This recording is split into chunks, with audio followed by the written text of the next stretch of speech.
Welcome to Psyched for Careers, the career show for the psychology department here at UWGB. My name is Ryan Martin. I'm the chair of the psychology program here. And I'm Chris Vespi. I'm a faculty member in psychology. All right, and today we are going to talk about a collection of stuff. So we're going to start there, Chris. What is a collection of stuff? Well, a collection of stuff is actually something that at some point might become a professional portfolio, something that can be really helpful for your resume, job interviews, grad school applications and interviews.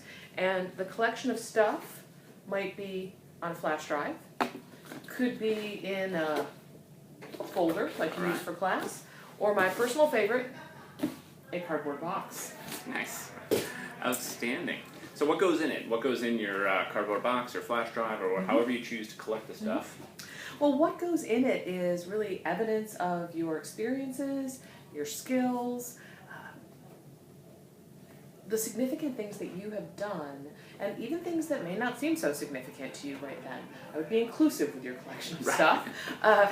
That could be relevant to jobs in the future, could be relevant to graduate school. So I prepared some samples here for our audience. So if you attend a leadership conference here on campus, it goes in the collection of stuff. Let's say that you go to a training or a workshop through your job. Goes in the collection of stuff. Just put the brochure for the training or the agenda for in there. You get a gold star. You're on the honor roll for the semester. Your boss makes you employee of the month. Any sort of recognition.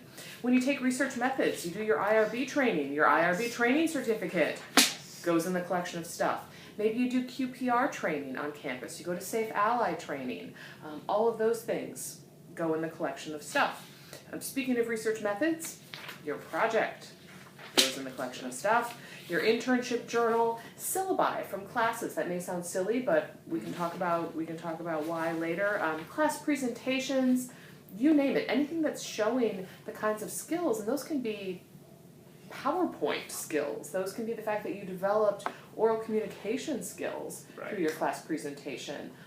All those things. All those things. I can see why you like the box, why that is the favorite, because in the end, there's a lot of stuff, right, that people are collecting that can go in there, that can become part of their professional portfolio. So, we're going to move on to a final tip here in a little bit, but before we do, why do we need it? Why do we need a collection of stuff? What good is it? You know, part of it might just be me, but it's to have a memory. Okay. Short-term and long-term. So as you're creating your resume, as you're updating your resume, you're not going to remember, frankly, if you're like me, if you're like a lot of folks, what you did last semester. You may not remember the classes you took, I'm sad to say, but let alone are you going to remember what the major projects or assignments were. You may not remember the 14 trainings you did in your part-time job. You may not remember the specific things that you did on your internship, but they'll be in your journal. And that's why you're inclusive with this. You know, eventually if you create a professional portfolio to take with you on interviews, it's not going to be in a cardboard box, it'll be in a beautiful binder, there'll be lamination involved, it's a whole different story. And you won't have nearly as much stuff, okay? But if you're using it for your memory, do that. The other thing that's really nice about it is as you're preparing for interviews, whether it's grad school or whether it's a job, is that the best thing you can do when you're on an interview is be able to give specific examples of the things that you're saying. And so if you can say in a job interview, not only, yes, I had this internship, but you're asking me about my great skills, well, let me tell you about some of the specific skills that I used in this, and this. This is going to refresh your memory of that. And I routinely run into students who, as they're kind of thinking about putting their resume together and things like that, have forgotten things that they did that are important.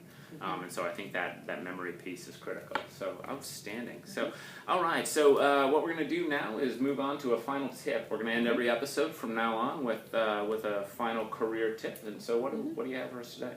What I have today is about references. When you're looking for a job, you're going to be asked for references. 2 quick things. 1, don't ever put anyone's name down as a reference without asking them first. And when you do ask them not are they willing to be a reference for you, but can they be a good reference for you? Outstanding. So that's all we have for today. Thank you very much for tuning in. So, bye. Have a great weekend.